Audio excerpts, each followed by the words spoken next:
Hi, my name is Julie, and this is my career profile presentation. The job I chose is called Certified Drug and Alcohol Counselor, and I found it by doing a Google search online, and what I searched was addiction services jobs, and it came up with a bunch of different job websites. The one that I chose was Indeed.com, and then from there it took me to this company's website, which is called bhgrecovery.com. So this company is called BHG. The job that I found is located specifically in Springfield, Missouri. It's called the Springfield Treatment Center.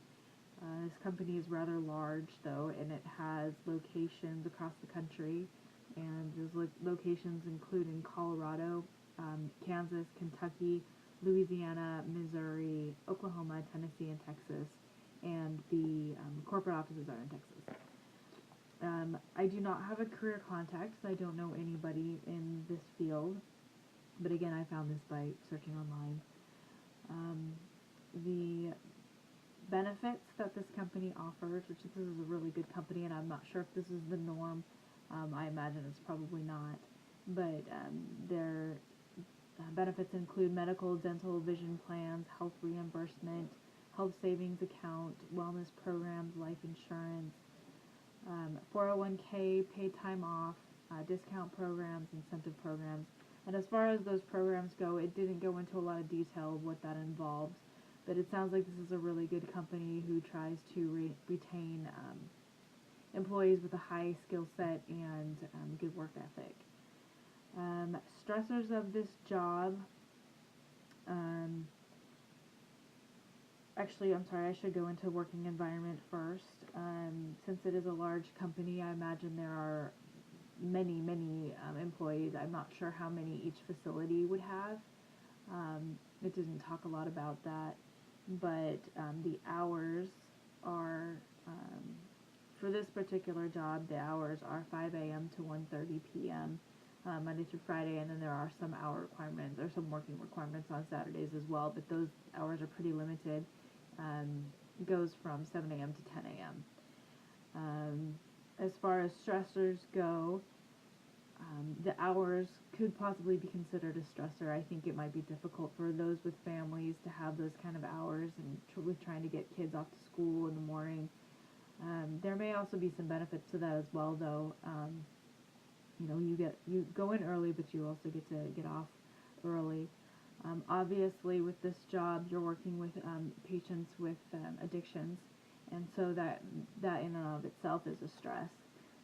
Some of these patients have,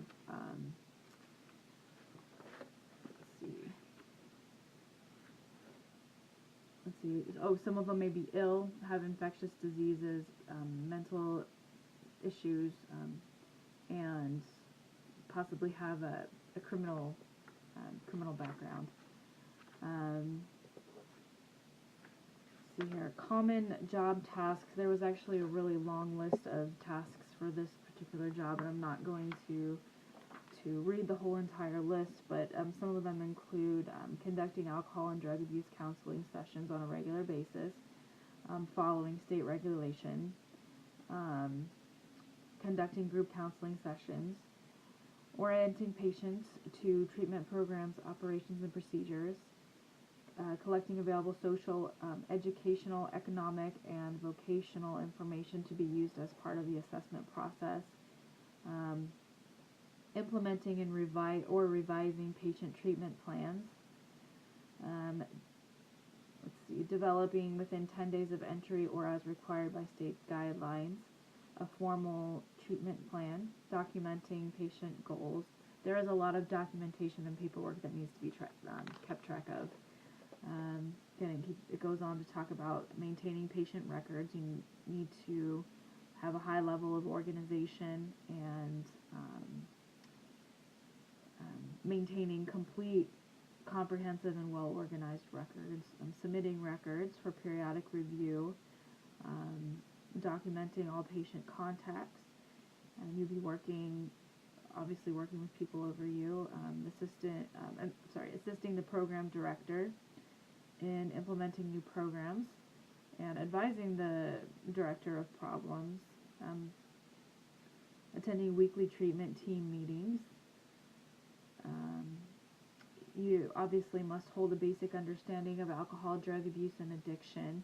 But in addition to that, you must keep updated on current drug abuse and treatment information and current trends in opioid maintenance treatment.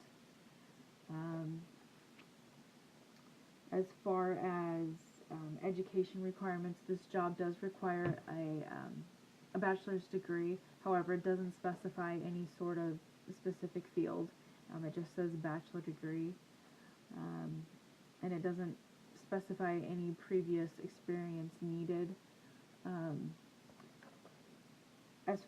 also, in addition to having a bachelor's degree, there is also varying state requirements for licensing, depending on where you live, obviously, and or where you're employed.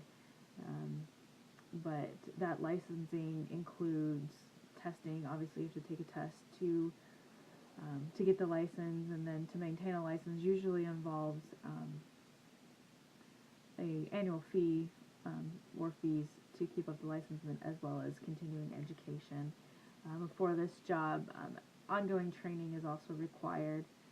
It says you must participate and provide in-service trainings as required by federal, state, local, and accrediting agencies, attending conferences, meetings, and training programs, and participating and attending regular in-service training. So the educational requirements are quite extensive. And the salary range, this job also did not specify a specific salary, but I did look up the salary range for this position nationwide. And the minimum is around $25,000 a year. The average is around $38,000 a year, with the maximum around $60,000 a year.